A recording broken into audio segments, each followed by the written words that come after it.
Hello, beauties, and welcome back to Aesthetic Chat with Kiki. I'm your host, Kiana Gamble. I have the one and only George Baxter-Holder on with me today. This is just a great conversation. He has great pearls for you all, so I'm really excited for you guys to hear this episode. Enjoy. Can you hear me?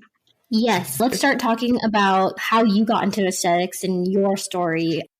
Okay. Gosh, I started working in bariatrics. I was helping people with, getting healthy and losing weight. And what I noticed at the time is that their face was melting because they were losing so much fat in their face. And we also at this clinic did lap band. And at the time, lap band was owned by Allergan. And the lap band rep, I don't know, she was like, you know what, you need to meet this Allergan aesthetic rep. And I was like, oh, okay. And I did. I met her and she set up a training for me with aesthetic advancements. And I 100% fell head over heels in love with the whole process of aesthetics and started doing facial rejuvenation after extreme weight loss. So that was my thing with Juvederm Ultra and Ultra Plus way back then. So. Very cool. What year was this? Let's see. That was 2008. Okay. Yeah, 2008. Wow. I'm sure that the industry has changed so much in your opinion. Yeah. It's changed and I've changed. It's changed and it's changed mostly for the better.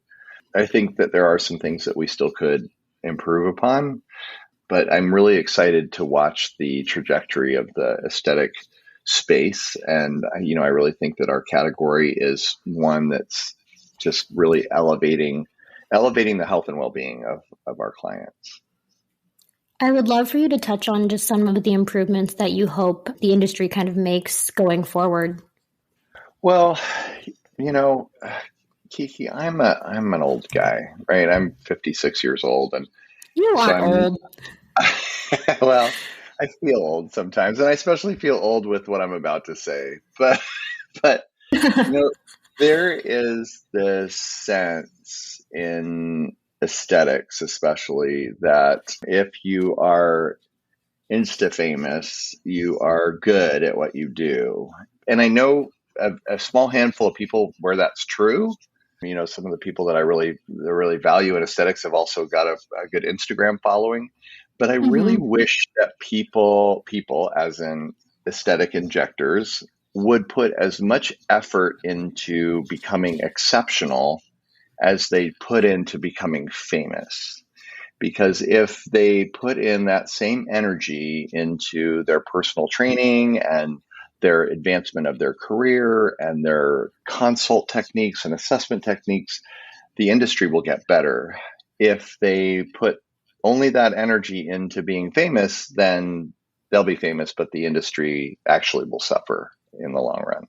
So that's the one piece that I wish that would change. And, I know that Instagram is it's here to stay. It's what we do. It's a great platform for education and things like that. But, when you look on Instagram, I'm seeing less and less about education and more about dancing and gymnastics. And it's just, my clients seek my Instagram page out to find out the services that I'm doing and how I'm doing that and educating them on it. And I really wish that platform was used mostly and more vitally for that. I 100% agree with you. I mean, the total number of followers that you have, it doesn't even matter anymore because, you could pay bots. Like, you could have a bunch of fake followers. Like, I don't really think that, me personally, that's not my end goal. It's, to get the information out there and have one person say, I saw on your Instagram, that you were talking about this. Can we chat about that? Right. And I totally agree. I love that. And what you're doing here, you're doing this chat, aesthetic professionals to get their take on different things. That's education. That's education for the industry. It's education for our customer. And I really value that. So thank you for what you're doing here. Well, thank you for coming on and giving everyone your pearls. So, my next question for you. So, I've been in the industry just a little over a year now. I do have a great mentor, but the biggest thing is in that kind of you're still new, but you're not brand new. So, what is your best advice for those people that are like 1 to 2 years in the industry in terms of, trainings, education, kind of all of those things about continuing your ed, continuing to get better? Because I still have so much to learn, but it's just Yeah, filtering out and determining, not biting off too much and, mastering certain things kind of right, in an right. appropriate way. Well, I really feel like I look back on my own education, my own foundations in aesthetics, and after that time at the bariatric clinic, I started my own practice because that's what when you're experienced, that's what we do. We start our own practice. So, and I had a little makeup kit on wheels that I would roll into people's houses and I would inject people at their dining room table. And that whole thing appalls me today. Like, I can't even believe that I did that. I didn't know what Hylenex was. I didn't know what safety was. I didn't know what anatomy was. I knew how to stick a needle in somebody's face and push some product. I didn't even know what the product did. I thought I did, but so for those people that are 1 to 2 years experience, I think it's essential to have good cadaver anatomy training. And there's a lot of cadaver classes out there. I personally, just in all transparency, I'm faculty for Chris Surik and his Academy for Injection Anatomy. And the reason I am is because I'm so passionate about what he's doing. And there's a lot of other anatomy courses out there, and they're beautiful. They do layered approach anatomy, and I really think that that's a gorgeous way to see the face layer by layer. But for the injector, I think it's critical to know cross-sectionally what is going on in all of the layers as we transit down to bone. So you Mm-hmm. know exactly what you're going through. Because I didn't know. I didn't know anything. I would go down to bone and I would maybe get the cheek to pop up, and it was like, oh, that's kind of cool, And it was trial and error. You're And like, wow.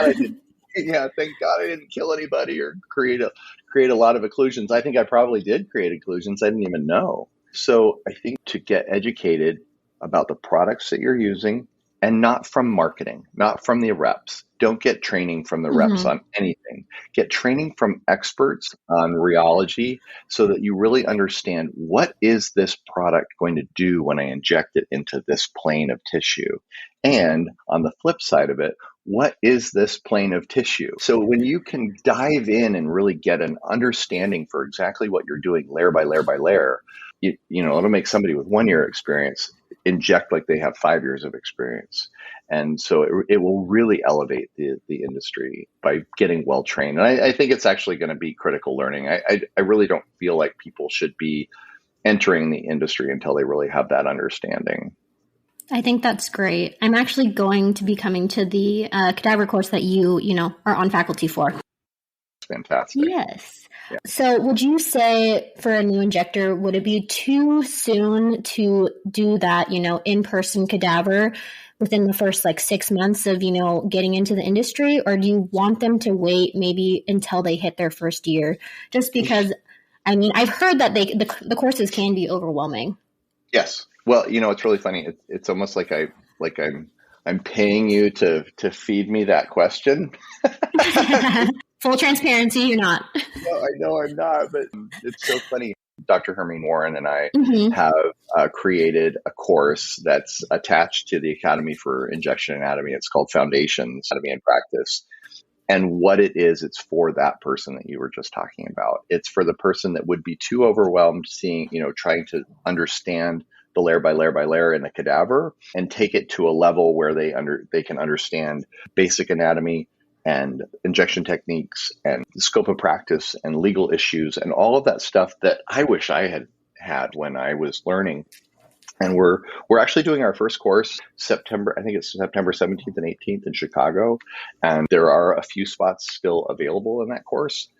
But it's really going to be an opportunity where people that are brand new to the industry can go, okay, Hermine, George, please tell me, what is it I'm supposed to know? And then from there, be able to go to the cadaver course. We do have some people that have been at the cadaver course. They loved it. They learned a ton, and they're coming back to the foundations course to like solidify that knowledge. So it's really going to pair up well. I mean, it even sounds like foundations would be good before you even go into the big human dissection. It would be, I think that somebody that's been doing this for a year or so probably would find the foundations course a little bit too basic. Okay. We've really geared this. So I get people every single day on my DMs. I get somebody saying, I really want to get into this business. I would love it if you would mentor me. All of these questions. And what should I do? Where should I go? And so this course is really for them because we're going to have a shortage of injectors, just like anywhere in nursing. We really have like this upswell of people that are starting to get aesthetic treatments. And over the years, we've had 6 or 7% penetration in the industry. And if we get 10% penetration in the industry with the amount of injectors we have now, all of us will be too busy. So we need more injectors, and we need safe, effective, rational, calm, educated injectors. We don't need people that just know how to do TikToks and I don't know. There I go, sounding old again. No, you don't sound old. I 100% agree. And that's honestly why I made the podcast, was because and I'm not even like a big injector. I mean, it probably helps because Melissa Berg is my mentor. I'm not quite sure, but I get a lot of DMs like daily too of like, I want to get into the industry. What do I do? And it got to the point where I was like, okay, well, I'm just going to make a platform because I'm very new in the industry and it was very hard to figure out information. So I'm trying to figure out safe ways for people to get good information. But I mean, I totally agree.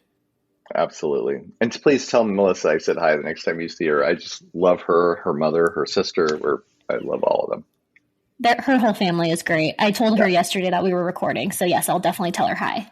Okay, so I do want to ask you, I know because you have so many people in your direct messages asking you, like, what do I do? And it sounds like, one of the first things you tell them is to take the foundations course that you are kind of, doing.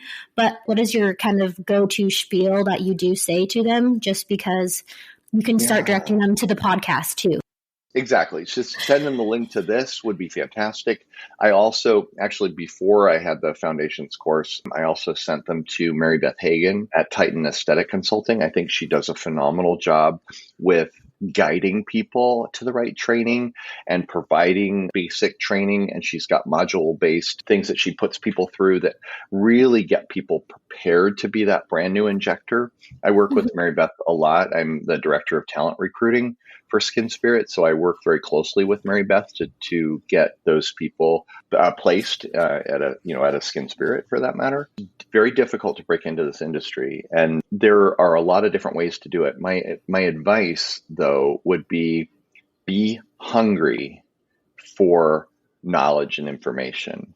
Demonstrate to anyone that you are hungry to build your practice, hungry to learn the anatomy, hungry to learn the treatments and the protocols, and that you're going to be a safe and effective injector. You want to get that education. And when you demonstrate that, any company would be, grateful to have you. It's when people are like, oh, I really want to get into this industry, and then they don't take action, that it's like, I'm actually not interested in that person. I'm interested in the person that's really going to be, pushing me and hungry and emailing me. Like, I took this class and this is what I learned. And I really want, that kind of demonstration of hunger, I think, is really important. I love that you describe it as like hunger, because I haven't heard that before. You always hear like persistence, hard work, but like, it's true. You have to, well, I mean, when I was trying to get into the industry, I was borderline annoying because I was doing that, I was like, okay, so I did this training. What do you think I should do now? Like, give me feedback, Yeah, exactly. And, hunger is a great word for that because it demonstrates that you really, really want it. That it's not just something, oh my gosh, Kiki, I had this person reach out to me and they're like, what I really want to do is dabble in aesthetics. And I'm like, wait a minute, you want to dabble in the industry that is my career? It's Ooh, like, that boils my blood a little bit. me too, because this is not something you dabble in. Either do it or don't do it. Like, I get it if somebody wants to work part-time and is an OR nurse and they want to like start getting into it and learning it slowly, you will learn it slowly. Once you go full-time, all of a sudden you immediately start rocket ship up because you're doing it, and you're really understanding the tissues and you're understanding the treatment and you're working with your mentors, and that kind of drive and persistence, it's a great word, and vigilance and hunger is just so important for the new injector. Yeah, no dabbling. You can't dabble in aesthetics. To be good and to give people good results, you have to be fully committed to this. 100%. That's just wild to me. Okay. Well, that's great advice. Okay, everyone, be hungry. You have to really want it. Right? So as I'm learning that, the injection part of it is not the hard part. It's the consult, the education, all of those components when talking to your clients. So I want you to give your best tips, advice for that new patient consult when, someone's in your chair and you're trying to tell them, hey, they need X, Y, and Z. Yeah. So my best advice is start your assessment and start your consult. First of all, start your assessment and start your consult from the phone call that comes into the clinic. So if you're answering the phones and scheduling people, hear what's in their voice, try to get an understanding for what they're looking for from the very first contact that you have with them. Then when they come in, it's really important that they understand who you are. So credentialing yourself is critical. Don't start the assessment and the consult with any preconceived notion about what you're going to do. So if they call and I want my lips done, don't have it in your mind that you're going to do their lips, because lips are last, in my opinion. Lips I 100% agree with that. They're the final touch of the picture. Everything is top to bottom, out to in. I say that all the time when I'm doing trainings. Top to bottom, out to in. You're looking at the whole thing. What I'll say to somebody when they sit in my chair is, okay, I understand you're here. You want your lips done. I love that. My favorite. I love to do lips. That's great. Do you mind if we just step back just a little and like really take a holistic approach and a full look at your face? And then you and I can talk about some of your needs and desires. And everyone says yes to that. And then you're able to like really lay out a plan and lay out a process that will be maybe an annualized plan. And maybe at the end of the day, you're going to do their lips just a little bit, right? Just to give them exactly what they want. But you've also used that consult and that assessment to develop an annual plan that they're going to come back for with trust and value for what you have offered them. Great advice. I really love that. I love that I 100% agree with the lips are last. I think that, full face rejuvenation is where the industry is and is going. And so the whole a la carte come in and, I want this done and this done, and then we just do it and they leave. It's no. Right. Yeah. Okay. So my next question for you is, what is your favorite area or your favorite procedure to train others on? Oh my goodness. I train a lot of things and a lot of stuff. My favorite product to train is probably Sculptra. However, when I think of that question, Kiki, my favorite thing to train is mid-face with a cannula. Most of my mid-face is done today with a cannula, not with a needle. And to watch the ahas that happen when I get to teach that, it's so wonderful. It just demonstrates anatomy, it demonstrates safety, it demonstrates structures in the face that can benefit the treatment itself. And to really be able to use that tool to teach anatomy is fantastic. I love that. What is your preferred gauge and length of cannula in the midface? Yeah, I mean, my workhorse is 25 gauge, 1.5 inch. I seem to be able to get everything everywhere that I want with that. It's also a nice gauge that if you are gentle with it, there's not as high a possibility of puncturing a vessel. When you get into smaller gauges like 27 or 30, it's a lot more easy to actually puncture a vessel or get into places where you don't want to be because they act a little bit more like a needle. Mm-hmm. My lower face, however, I like to use 22 gauge because some of the products that I like to use push easier through a 22. So those are my go-to tools. Would you say that you're primarily cannula all over the face then?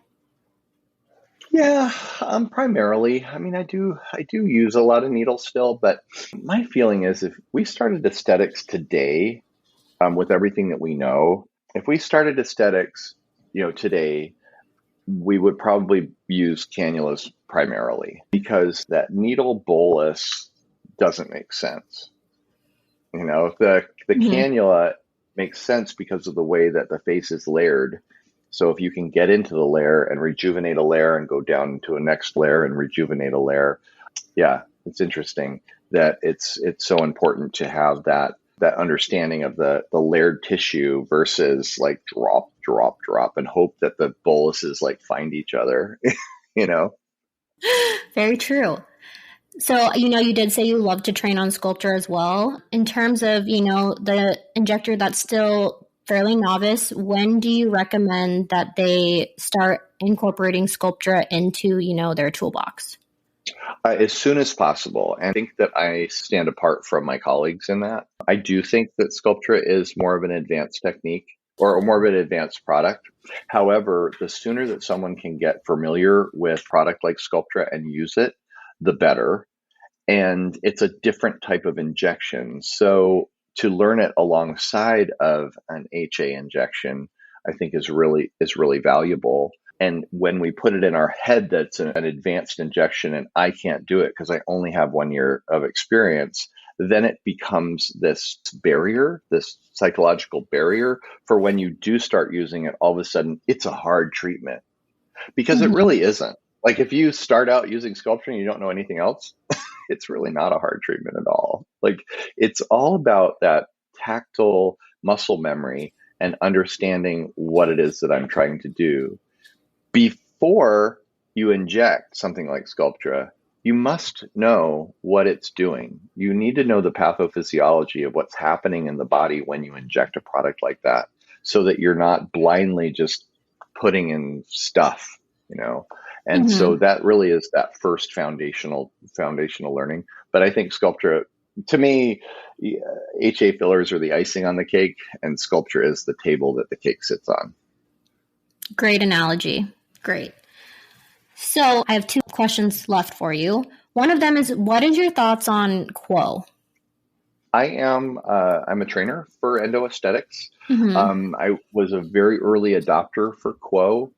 I think that Quo definitely has a place in my toolbox. Quo is it's a fussy product though, and you have to make sure that the client is right and that the deformity, if you will, is right. Although I don't really think that cellulite is a deformity. It's a natural process. But you have to know that you have cellulite. And a lot of people will call all sorts of things cellulite that aren't cellulite. Cellulite is a very specific issue with the surface of the skin where it's happening underneath, being tugged down or pulled down.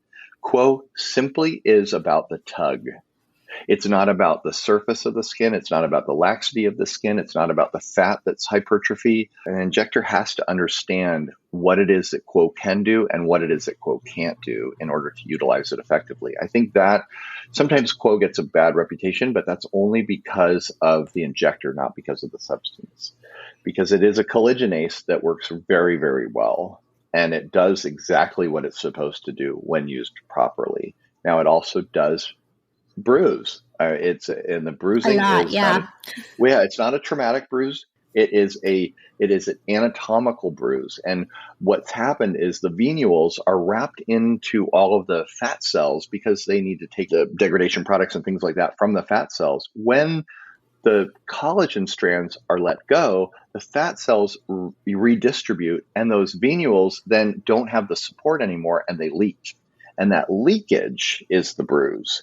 And it can be quite severe, and you have to prepare people for that. You have to, if you want to use Quo, you have to be able to do the consult in a way that people are going to understand exactly what they're facing for 3, 4, 8 months, It's a bruise, but it's also some discoloration that happens after the bruise. And you just prepare people for that. And you say, look, this is what the process looks like. And then your cellulite has a reduction from what it is currently. Is that what you want? And you let them choose. Quo is the best thing ever. And there's no problem with it. And it's really going to work. It's 100%. Yeah, you're you're cutting your own nose off with that one. So you have to really make sure that the consult is done appropriately. For the best results, are you seeing that it's like multi-modality? So you can't just get the best results with Quo. You're going to need to do like either sculpture, or you're going to need to do Morpheus, or you're going to need to do some other things, because I feel like it's hard to find the perfect candidate, right? Like someone without skin laxity, most people that have dimpling have skin laxity. Exactly. It's multifactorial, right? There's fat hypertrophy, there's dermal thinning, and there's collagen stranding. So if you take care of the collagen stranding, Quo is not going to take care of the dermal thinning or the dermal laxity, but Sculpture would. Morpheus will take care of that fat hypertrophy, but so will Kybella if used appropriately. And so there's a lot of different modalities that you can use for cellulite that's not just this one modality. So I think it's really important as injectors that we don't get into this single train of thought for anything, actually. When you're trying to tighten the surface of the skin, you're not going to do that with Botox. No. You're going to do that with a neuromodulator, and you're going to do that maybe with some filler, maybe with some biostimulation, maybe with some heat, microneedling. And it's really, it's getting our clients ready for that, understanding that it took a while to get here, so it's going to take a while to get back. And everything that they do that's effective will benefit their skin in the long run. Well, that was great. I wanted to hear your perspective, just because we do have Quo, but we don't use it very often. Yeah, I do have Quo. I don't use it very often, but I talk about it a lot, and that's because it's not for everybody, and you have to really make sure that you're choosing appropriately. I have started using it also in the thighs with a cannula, and I've really felt that I've gotten some nice results from that. However, you have to make sure they don't have skin laxity, or you're just going to make the result worse, really. Okay, so my last question for you is that you work for Skin Spirit, you train for like Allergan, Galderma, Endo, and you're on faculty with AIA. So do you just eat, sleep, breathe aesthetics? I do. It drives my husband crazy because I'm constantly doing stuff on my phone, talking to people, DMing, talking to candidates that want to come to Skin Spirit, talking to people about anatomy. But he loves that because it does bring me to life, and he knows how much that I really do love the aesthetic world, and I'm passionate about everything that I do with this world. So it's not work because I really love it, and I try to advance myself as much as possible. I'm moving into more of a management role with Skin Spirit as the director of talent recruiting. And I realized that I really didn't have a good understanding of business. Even though I've owned my own business before, I didn't understand business. And so yesterday I actually finished my MBA. It's like I seek out that knowledge that I need. That's what fills me up, is because I know that I'm doing those things to advance our category of aesthetics. Well, congratulations. That's exciting. Thank you. So I want you to tell people where they can find you on Instagram, where they can look up, the foundations course. Okay, absolutely. Let me run down all this for everyone. My best way to get a hold of me personally is to go to my Instagram. My Instagram is gorgeous, and then an underscore by George. You can just look up by my name, George Baxter-Holder. And all my contact is there. I think my phone number is even there. Please just text me. Don't call me because I won't answer. But texting, I will answer. If you want to email me from Skin Spirit, it's george@skinspirit.com. Very easy. If you're out there and you're interested in our expansion plans and where we're moving, or if you're in a city where Skin Spirit exists and you're interested in maybe talking to me about coming aboard, please email me at george@skinspirit.com.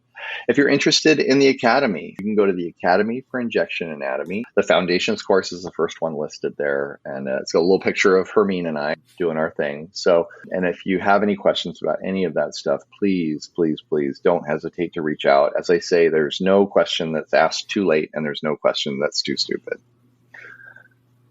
That was episode 4 of season 2. Thank you again, George, for taking the time to chat with me. I love that we're discussing different treatment modalities, discussing different angles of aesthetics, so I think that's really cool that the podcast is evolving. I also want to mention that I did record this podcast, obviously before I went to the AIA Advanced Cadaver course. I have since it was absolutely hands down a learning opportunity that is so important.